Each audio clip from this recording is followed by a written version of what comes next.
Hi friends, welcome to KK logics and tricks.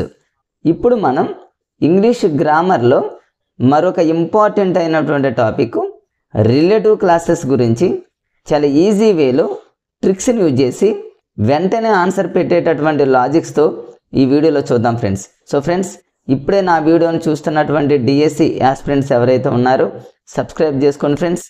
అదేవిధంగా like చేయండి, ఫ్రెండ్స్కి షేర్ చేయండి. సో ఫ్రెండ్స్, చాలామంది రిలేటివ్ క్లాసెస్ అనగానే చాలా రకాలుగా ప్రిపేర్ అవుతూ ఉంటారు. జనరల్గా చూసుకున్నట్లయితే ఫ్రెండ్స్, రిలేటివ్ క్లాసెస్ అనేది రెండు రకాలుగా ఉంటుందనేది మనందరికీ తెలుసు.